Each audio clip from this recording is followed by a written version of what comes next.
नमस्कार, स्वागत आहे तुम्हा सर्वांचं आपल्या चॅनलमध्ये, ज्याचं नाव आहे खुशबू महाराष्ट्राची। तर आज आपण आंबा इडली बनवणार आहोत। त्यासाठी मी इथे 1 वाटी राशनचे तांदूळ घेतले आहेत आणि अर्धी वाटीपेक्षा कमी उडदाची डाळ घेतली आहे। ही उडदाची डाळ घरची आहे, त्यामुळे अशी दिसते आहे। आता आपण हे डाळ आणि तांदूळ मिक्स करून घेऊ। आता 4 ते 5 वेळेस आपल्याला हे डाळ आणि तांदूळ स्वच्छ धुवून घ्यायचे आहेत।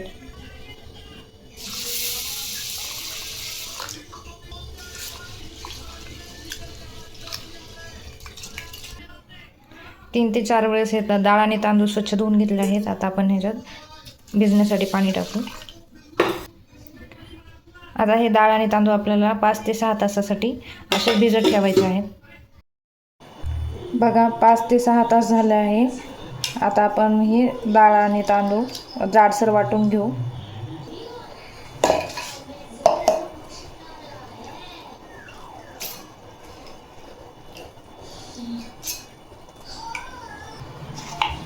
आता ह्याला जाडसर वाटून घेऊ आपण। बघा मी जाडसर असं वाटून घेतलं आहे।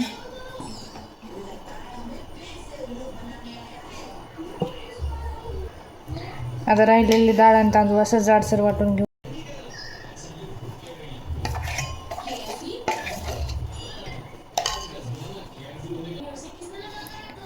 बघा डाळ आणि तांदूळ वाटून झाला आहे। आता आपल्याला 10 ते 12 तासासाठी हे असं झाकून ठेवायचं आहे। बघा 10 ते 12 तासानंतर आपला पीठ व्यवस्थित फुलला आहे। आता आपण याच्या इडल्या बनवायला घेऊ। बघा मी इडलीचं पीठ एका वाटीमध्ये काढून घेतलं आहे आणि अर्धा वाटी आंब्याचा रस घेतला आहे, तो यामध्ये टाकून घेऊ आपण।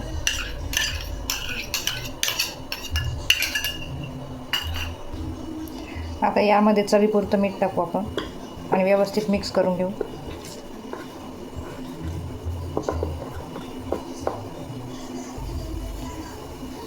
व्यवस्थित मिक्स केला आहे आता आंब्याचा रस। आता आपण एका प्लेटला आता तेल लावून घेऊ।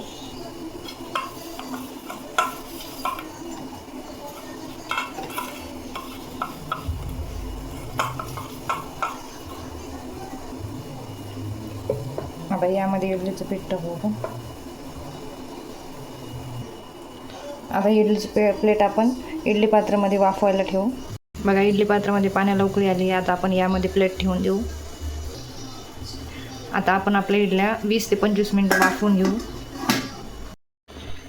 20 ते 25 मिनिटं झाले। आता आपण इडली झाली का ते चेक करू आपण। बघा चाकूला काहीच चिकटलं नाही आहे। इडली आपली व्यवस्थित शिजली आहे। आता आपण हे थंड झाले काढून घेऊ। बघा इडली थंड झाली। आता आपण हे काढून घेऊ।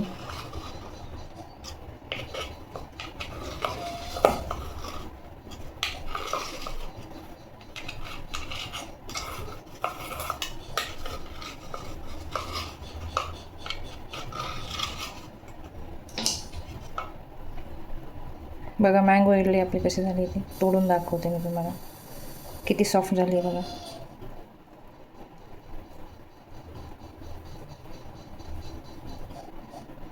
एकदम जाळीदार झाली आहे। बघा तयार आहे मँगो इडली, आंब्याची इडली। तुम्ही हा सीझन संपायच्या अगोदर ही इडली नक्की बनवून बघा। खूप टेस्टी लागते आणि हेल्दी पण आहे।